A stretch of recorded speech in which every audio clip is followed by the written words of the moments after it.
राधे राधे। जय श्री कृष्णा। कथा सुनने व इतना सारा सहयोग व प्यार देने के लिए सभी भक्तों का दिल से धन्यवाद। आज हम पढ़ेंगे वैशाख महात्म्य अध्याय 23वां।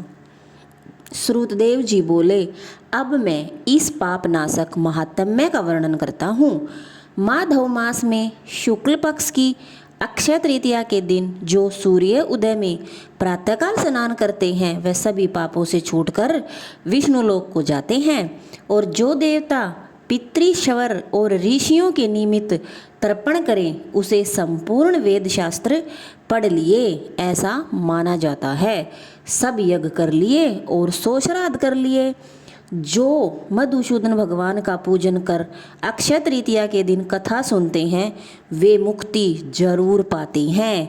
जो मधुसूदन भगवान की प्रसन्नता के लिए दान करते हैं वे भगवान की आज्ञा से अक्षय फल देने वाले होते हैं। यह तिथि देवता, ऋषि और पितृश्वरों की है। इसमें सनातन धर्म करने पर देवता, पितृ, ऋषि तृप्त होते हैं। इस तिथि की प्रख्याति कैसे हुई वह मैं सब तुम्हें बताता हूँ, इसलिए तुम सभी सावधान होकर सुनो। प्राचीन समय में राजा बलि के संग इंद्र का युद्ध हो गया।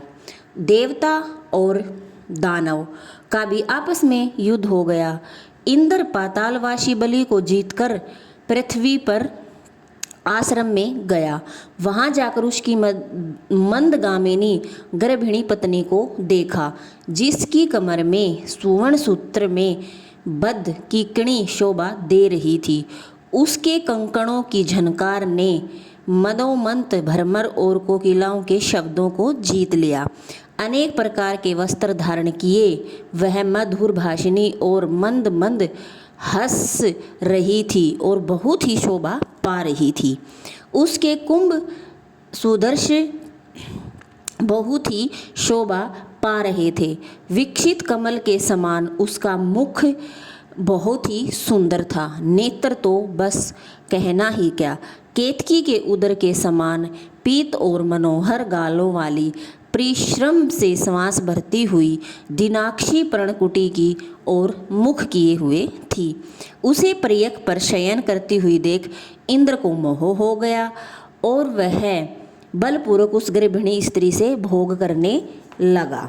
तब गर्भस्थ पिंड ने अपने गिरने के भय से दुखी होकर अपने पांव अड़ा लिए, जिससे इंद्र धरती पर गिर गया तथा गर्भस्थ शिशु पर इंद्र को महाक्रोध आया और रोष के मारे वह लाल हो गया और उसने श्राप दे दिया। बोला, हे दुबुद्धे, तूने अपने पाँव से द्वार को रोका है, इसलिए तू अंधा हो जा। तब दीर्घ महापाँव से संचालन से जयंत के सम्मान हुआ। इंद्र ऋषि के शाप के भय से वह शीघ्र ही भाग गया। उसे भागते हुए देख संपूर्ण शिष्य भी हंसने लगे। तब वह लज्जा के मारे पहाड़ की कंदरा में जा घुसा और वहां बैठकर तप करने लगा।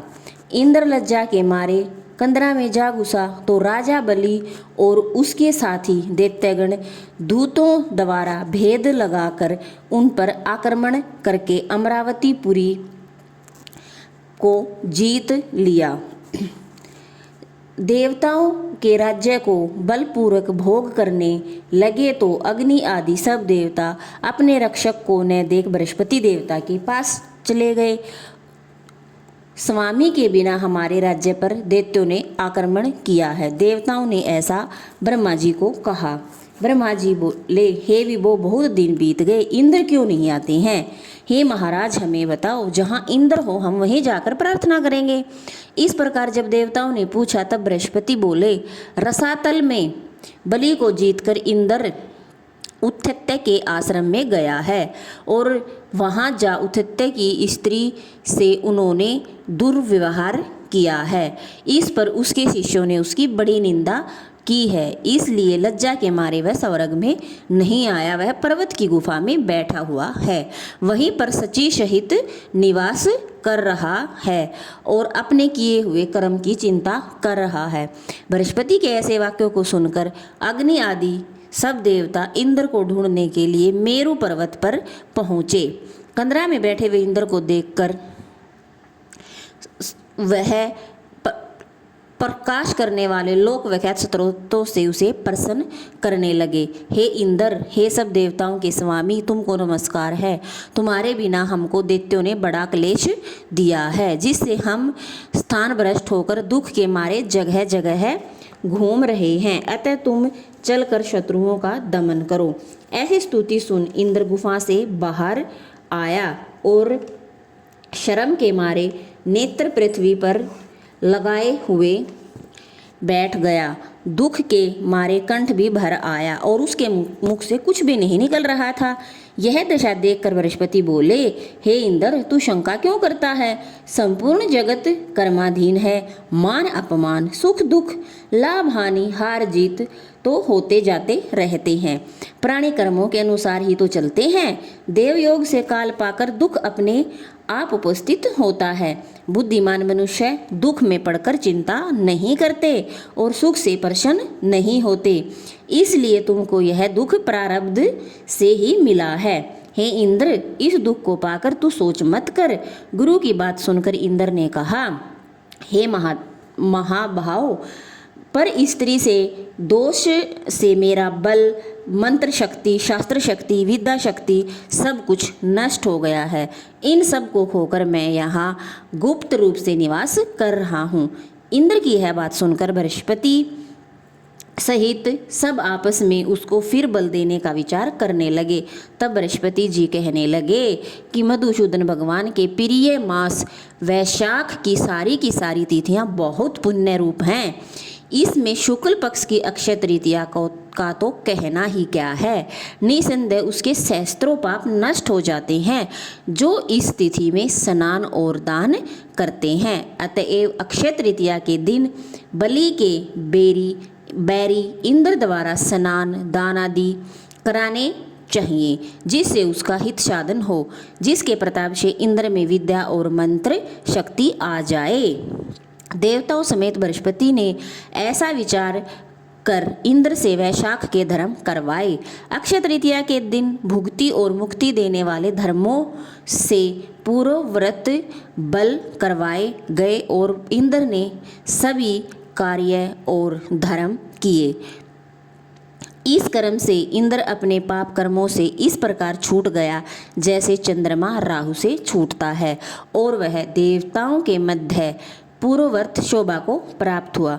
इंद्र ने देवताओं को संग लिया और असुरों को जीत लिया। अक्षय तृतीया के महात्म्य से सब वैभव से इंद्र मुक्त हो अमरावतीपुरी में प्रवेश कर गया। आगे शंख तुरयादि बाजे बजने लगे। फिर इंद्र की आज्ञा से सब देवता अपने घर चले गए। पूर्व व्रत यज्ञादि में अपना अपना भाग देने लगे। पितृश्वर पूर्ववर्त पिंड भाग प्राप्त करने लगे। राक्षसों की हार हो गई और राक्षसों के हार जाने पर मुनि स्वाध्याय में तुष्ट हो गई। तभी से संसार में यह अक्षय तृतीया प्रख्यात है। यह देवता ऋषि पितृगण सबको संतोष देने वाली है। अतः यह सब कर्मों को काटने वाली सबसे पुण्यतम है। यह अक्षय तृतीया मनुष्य को भक्ति और मुक्ति प्रदान करने वाली है। जो भी वैशाख मास में जलदान, अन्नदान, गोदान दान करता है वह सभी पापों से मुक्त होता है, और जिसको भी अपना खुद का घर बनाना होता है वह वैशाख मास में छतरी का दान जरूर करे। छतरी का दान करते समय छतरी खुली हुई होनी चाहिए। इससे जरूर ही 1 साल के अंदर अंदर किसी का भी घर बन जाएगा। वैशाख महात्म्य 23वां अध्याय संपूर्ण हुआ। राधे राधे। जय श्री कृष्णा।